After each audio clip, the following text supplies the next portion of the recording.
আজকে বিষ্ণুপুর লোকসভা, যে লোকসভা আমাকে রাজনীতির ময়দানে জায়গা দিয়েছিল, আর যে লোকসভা আজকে আমাকে আপনাদের হৃদয়ে জায়গা করে দিয়েছে, এবং রাজনৈতিক নেত্রী বলবো না, রাজনীতিতে ঘরের মেয়ে করে তুলেছে, সেই সুজাতাকে আজকে প্রথম আমার বিষ্ণুপুর লোকসভার মাটি, এই খণ্ডঘোষ বিধানসভায় আজ আমার প্রথম জনসভা। এবং সেই যাদের ভরসায় আজকে আমি একটু একটু করে রোজ রাজনীতি শিখছি এবং আপনাদের সাথে পথ চলা শুরু করেছি, এবং আপনারা যারা সামনে রয়েছেন, যারা আছেন বলে বিশ্বাস করুন, এত যন্ত্রণা বুকে নিয়েও আজকে আমি হাসতে শিখে গেছি। বিষ্ণুপুর লোকসভার আন্ডারে 7টা বিধানসভা, তার মধ্যে 6টা বিধানসভা পড়ে বাঁকুড়া জেলাতে, আর এই একটা বিধানসভা খণ্ডঘোষ, এটা পড়ে পূর্ব বর্ধমান জেলাতে। এই একটা জেলাতেই বন্ধু বিজেপির হয়ে প্রচারে আমি আসিনি। দেখেছেন সেরকম এসেছিল কে?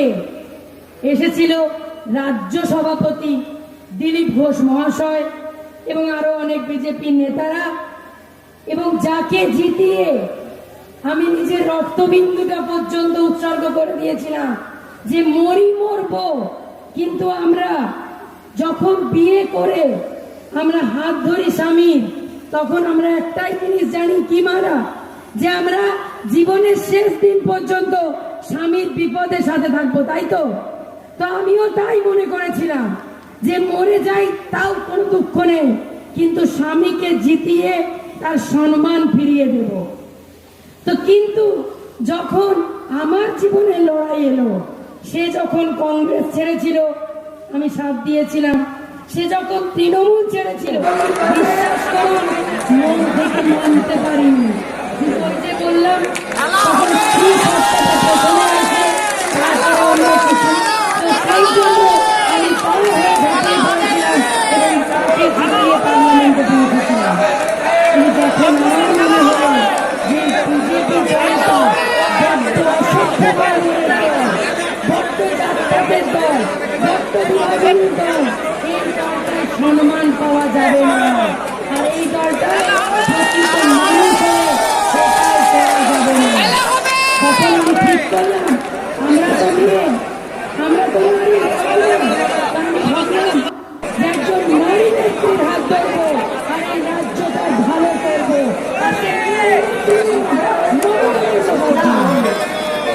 আমি জানতে চাই যে একটা দলটা করতে কি এত অপরাধ যে আমাকে তার জন্য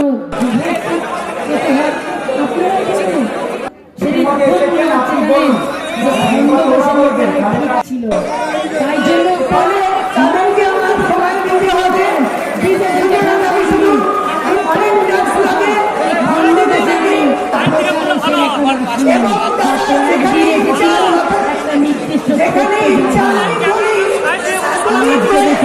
পক্ষ থেকে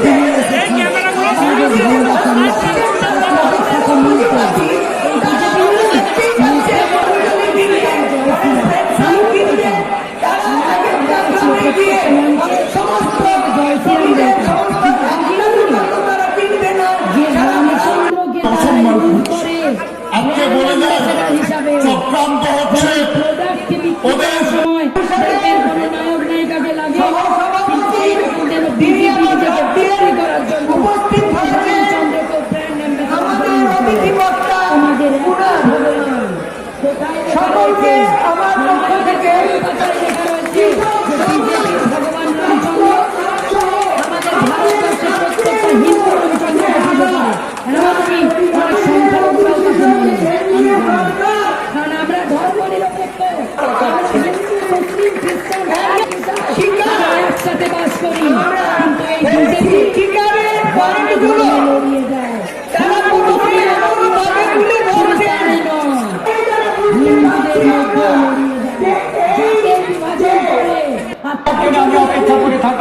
দিতে হবে। আমি সেই দাস এখানেও চলেছে। হিন্দুদের মধ্যে ঠাকুর, ব্রাহ্মণ, এসসি, এসটি, ওবিসি সবার মধ্যে জাত বিভাজন করে। আর আমি নিজে একটি শিডিউল কাস্ট সম্প্রদায়ের মেয়ে, আমি নিজে একটি তপশিলি শিক্ষিত পরিবারের পিছড়ে বর্গ সম্প্রদায়ের মেয়ে। যখন আমি দেখলাম 1980 সাল থেকে তাদের ইতিহাস ঘেটে যে এরা কোনোদিন শিডিউল কাস্টকে মানুষ মনে করে না, শিডিউল কাস্ট মেয়েকে সম্মান দেয় না। একটা ইতিহাস ঘেটে দেখান বিজেপি যে শিডিউল কাস্ট মেয়েকে তাদের সমাজের কথা বলার জন্য তাকে নেত্রী বানিয়েছে।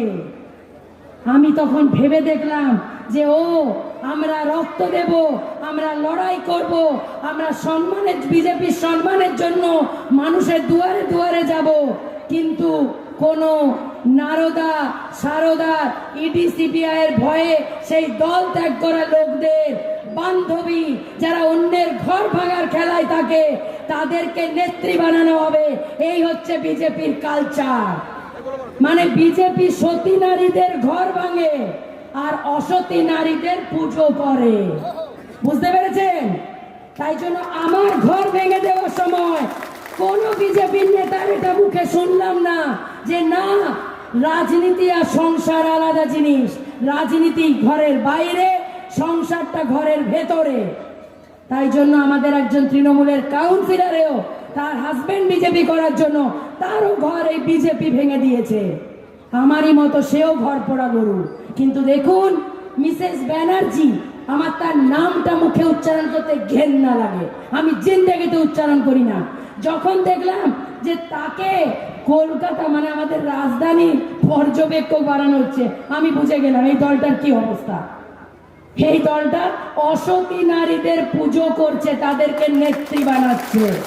তাই বলছি আমার মা বোনেদের, একটা ভোটও 21-এর এই মরণ বাঁচন লড়াইয়ের যুদ্ধে একটা ভোটও ভুল করেও বিজেপিকে দেবেন না, তাহলে কিন্তু আমার মতো আপনাদেরও ঘর ভেঙে যাবে।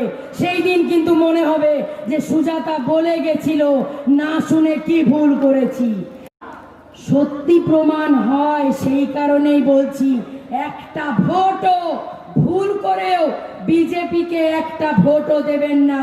এরা ঘর জুড়তে জানে না, ঘর ভাঙতে জানে। আর ঘর ভাঙানিদেরকে নেত্রী বানায়, কোনো সতী নারীদের জায়গা এখানে নেই।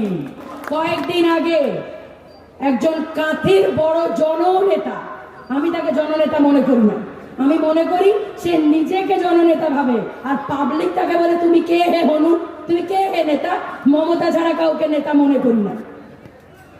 তিনি 10 বছর, তিনি এবং তার পরিবার 10 বছর ধরে সমস্ত রকম আপনাদের দয়ার দান, মেদিনীপুরের মানুষের দয়ার দান, মমতা বন্দ্যোপাধ্যায়ের দয়ার দান ভোগ করে তার মনে হলো অভিষেক বন্দ্যোপাধ্যায়কে ভাইপো বলে কটাক্ষ করছেন। কতটা নির্লজ্জ কালচার! মানুষ বেঈমান হয়, এত বেঈমান আমি কোনোদিন দেখিনি। আজকে ভাবুন, তোমাকে চিনতো কে? তুমিও তো বাপের বেটা, তোমার বাবা নেতা ছিল, আর সেই সিঁড়ি ধরে তুমি বলো নাকি প্যারাশুটে উড়িনি, লিফটে নামিনি। তো তোমার বাবার নামটা কি ছিল? তোমার বাবার নামটা অত বড় নাম না থাকলে তোমাকে কে নেতা বানাতো? তুমিও তো সেই সিনিয়র অধিকারী আর মমতা বন্দ্যোপাধ্যায়ের দয়ার দানে নেতা হয়েছো। আর আজকে বড় বড় কথা বলছো, পাঁচিরের ওপর 3-4 বছর ধরে বসে জল মাপছিলে, দিয়ে ঝাঁপ দিলে।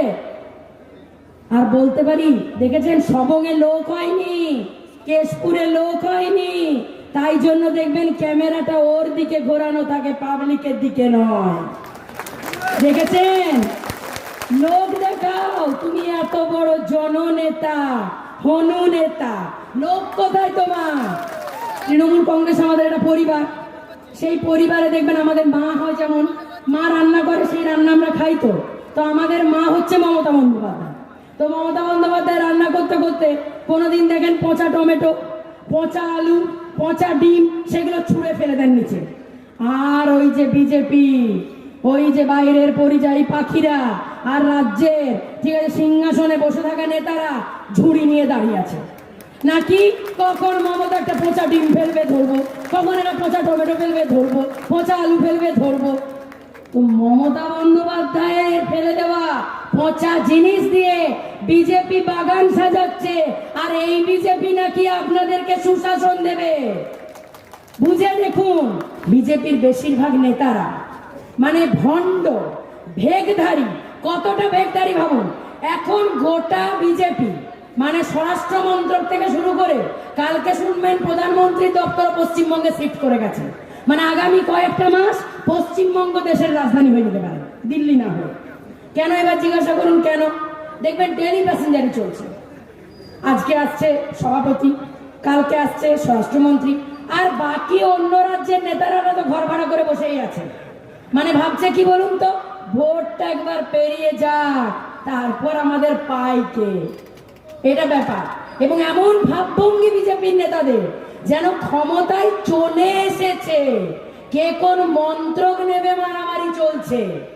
7টা দিন তো সপ্তাহে, তার মধ্যে এখনই 6 জন মুখ্যমন্ত্রী, 13 জন উপমুখ্যমন্ত্রী। এবার মার্চ মাস পর্যন্ত, মে মাসের হিসাবটা পরে দেব, মার্চ মাস পর্যন্ত সেই 6টা দাঁড়াতে পারে 20-তে, 13টা দাঁড়াতে পারে 33-এ। কারণ অনেকেই তো মনে করুন মমতা বন্দ্যোপাধ্যায় রোজ পচা ডিম পচা আলু ফেলে দেবে, ঠিক আছে, ওরা তো লুকবে, বলে আয় আয় আয় মুখ্যমন্ত্রী বানাবো, কাউকে বলছে আয় আয় আয় উপমুখ্যমন্ত্রী বানাবো। তো এই কাঁথির নেতাও ভেবেছে যে তৃণমূল কংগ্রেসে থেকে তো মুখ্যমন্ত্রী হওয়াটা যাবে না, কারণ উনি বুঝে গেছেন যে পশ্চিমবঙ্গের জনগণ তৃণমূল কংগ্রেসে একজনকেই মুখ্যমন্ত্রী বানাবে, আর তার নাম আমাদের প্রিয় নেত্রী, লড়াকু নেত্রী মমতা বন্দ্যোপাধ্যায়। তাহলে ভাবলেন কি, তখন বিজেপি সুরসুরি দিল একটু, কারণ বিজেপি ভাবছে বাবারে এত বড় নেতা, ঠিক আছে, যদি জলে চলে আসে তাহলে কিরণটা আমরা ক্ষমতায় চলে আসবো। সেই মমতা ব্যানার্জির ফেলে দেওয়া পচা আলু নিয়েছে দলে, এখন সামলাচ্ছে। আর 4টে মাস বেরোতে দিন, এই জননেতার কোনো খোঁজ পাবেন না। এই জননেতা চুপসে যাওয়া বেলুন হয়ে যাবে। মানে সেই বেলুনে দেখবেন একটা পিন ফুটে দিলে বেলুনটা এখান থেকে এরকম হয়ে যায়, ঠিক দেখবেন ওই রকম হয়ে গেছে, একদম চুপসে যাবে, ফুটে যাবে। বিজেপির প্ররোচনায়, বিজেপির পাতা ফাঁদে পা দেবেন না। আমি সদ্য বিজেপি ছেড়ে এসেছি, অনেক ঘৃণায়, অনেক ধিক্কারে, অনেক দুঃখে। নাকি শান্তিনিকেতন রবি ঠাকুরের জন্মস্থান, বলি জোড়াসাঁকোটা কি? আরে ওই জোড়াসাঁকো ঢিলচোড়া দূরত্বে তো তোদের পার্টি অফিস, মুরুলিধর সেন লেন 6 নম্বর গলি। তো এখনো সেটাই জানে না নেতারা যে ওই জোড়াসাঁকো তোদের অফিসের পাড়াটাতে রবি ঠাকুর জন্মেছিল রে। আমি ভাবি কি হতভাগা ভাবুন। মানে আমার কেন লজ্জা লাগে আরো বেশি, আমি নিজে বাংলা সাহিত্যের ছাত্রী। তাহলে ভাবুন, আমার প্রিয় প্রাণের কবির যদি জন্মস্থানটাও ভুল বলে, তারা নাকি আমাদের নেতা। তাদেরকে কেন বহিরাগত বলবো না? বহিরাগত কাদেরকে বলে? বহিরাগত তাদেরকে বলে যারা একদিন দুদিনের জন্য উড়ে এসে জুড়ে বসে 5 স্টারে খাবার খায়। জানেন, বিজেপির কোনো মিটিং, বিজেপির কোনো কেন্দ্র স্তরের নেতাদের মিটিং কখনো শুনবেন না কোনো সরকারি জায়গায় বা কোনো ছোটখাটো লজে টজে হয়েছে। সমস্ত 5 স্টার 7 স্টারে হয়। এত পয়সা কোথা থেকে আসছে? এত পয়সা আম্বানি আদানি ঢালছে, কারণ আমার আপনার রক্তের টাকাগুলো সব আম্বানি আদানির কাছে চলে যাচ্ছে। এই সময় দিল্লিতে বিশ্বাস করুন রাত্রে মাইনাস টেম্পারেচার নেমে যায়। সেই সময় আমাদের খেটে খাওয়া হতভাগ্য কৃষকরা, যারা সারা বছর মাথার ঘাম পায়ে ফেলে চাষ করে, আর তাদের ওই ফসল আমাদের পেটে আসে বলে আমরা বেঁচে থাকি, কথা বলতে পারছি, তাদের সঙ্গে বসতে পারেন না। স্বরাষ্ট্রমন্ত্রীর সময় নেই, প্রধানমন্ত্রীর সময় নেই, সভাপতির সময় নেই, বিজেপির কোনো উড়ে এসে জুড়ে বসা ফোড়ে নেতাদের সময় নেই। শুধু সময় কার জন্য আছে না, মমতা ব্যানার্জির পিছনে লেগে যা। শুধু একটাই সময় তাদের, মমতা ব্যানার্জির পিছনে লেগে যা, আর ভুল ধরে যা, আর পশ্চিম বাংলার মানুষের মাথাটা খেয়ে যা। এছাড়া কোনো সময় নেই। কেন বাপু এত ডেলি প্যাসেঞ্জারি কিসের দরকার তোমাদের? হ্যাঁ, কেন তোমরা কৃষকদের সঙ্গে একদিন বলতে পারছো না? তোমরা মতুয়া ঘরে খাচ্ছ, তোমরা দলিত ঘরে খাচ্ছ। আমি নিজে একটা দলিত সম্প্রদায়ের মেয়ে, যে দলিত বাড়িটায় বাঁকুড়ায় খেয়েছিল, সারাদিনের সেই সফরটাতে আমি অমিত শাহের সাথে ছিলাম। আপনারা অনেকেই ছবিও দেখেছেন।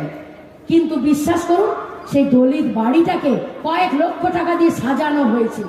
তারপরে ওখানে বসে নেতারা বসে খেয়েছিল। যেখানটাতে বসে খেয়েছিল সেখানটা দলিত বাড়ির গোয়াল ঘর। কিন্তু আপনারা গেলে বুঝতে পারতেন না যে গোয়াল ঘরটা একদম সুন্দর করে, একদম সুন্দর আঁকি বুকি কয়েক লক্ষ টাকা খরচা করে রং করে সেখানে বসে স্বরাষ্ট্রমন্ত্রী খেলেন, সাথে সভাপতি, মন্ত্রী টন্ত্রী, তারপরে মধ্যপ্রদেশ থেকে আসা বর্গী টর্গি হ্যান ত্যান সবাই মিলে বসে খেয়ে নিলেন। আমরা তো বাবা বর্গী একটাই জানতাম, সে ছোটবেলায় মারা ঘুম পাড়াতো, বলছে ঘুমিয়ে যা, বর্গী এলো দেশে। সে মহারাষ্ট্র থেকে আসতো বাবা বর্গী। এখন আবার দেখছি মধ্যপ্রদেশ থেকেও বর্গী আসছে। আবার পরিবারতন্ত্র তারাই আবার বলছে নাকি পরিবারতন্ত্র তারা করে না, নেপোটিজম নেই। এই বর্গীর ছেলেও এমএলএ, জানেন তো, তারা নাকি পরিবারতন্ত্র নেই। আবার আমাদের আরেক জননেতা, তাকেও খুব শ্রদ্ধা সম্মান করি, চাণক্য, তিনিও পদে আছেন সহসভাপতি, তার ছেলেও এমএলএ। বুঝতে পেরেছেন? স্বরাষ্ট্রমন্ত্রী নিজে স্বরাষ্ট্রমন্ত্রী, তার ছেলে বিসিসিআই এর বড় পদে আছে। তারা নাকি নেপোটিজমে বিশ্বাসী নয়, পরিবারতন্ত্র করে না। শুধু নাকি আমাদের নেত্রী পিসি আর আমাদের যুব নেতা অভিষেক বন্দ্যোপাধ্যায় নাকি ভাইপো। আবার মানে কতটা দেখুন, এরা কতটা ভীতু আর ভীরু দেখুন। অভিষেক বন্দ্যোপাধ্যায়ের নাম করে বলতে পারে না। তারা বানের জলে ভেসে এসেছে নিজেরা, তাদের কোনো পিতৃ পরিচয় পিতৃকুল নেই, তাই জন্য তারা কারো ভাইপো ভাইজি নয়, তাই জন্য তাকে কটাক্ষ করে ভাইপো বলে। তা আমি তাকে এখানে এই খণ্ডঘোষের মাটিতে দাঁড়িয়ে, এই আমার নিজের লোকসভার মাটিতে দাঁড়িয়ে আমি তাদেরকে ওপেন চ্যালেঞ্জ ছুড়লাম যে যদি বিজেপির নেতা তোরা মায়ের দুধ খেয়ে থাকিস, বাপের বেটা হয়ে থাকিস, অভিষেক বন্দ্যোপাধ্যায়ের নাম করে বল, ভাইপো করে বলবি না, তবে বুঝবো তোদের হাড়ের দম আছে, আর নইলে বলবো ফুটো মস্তা।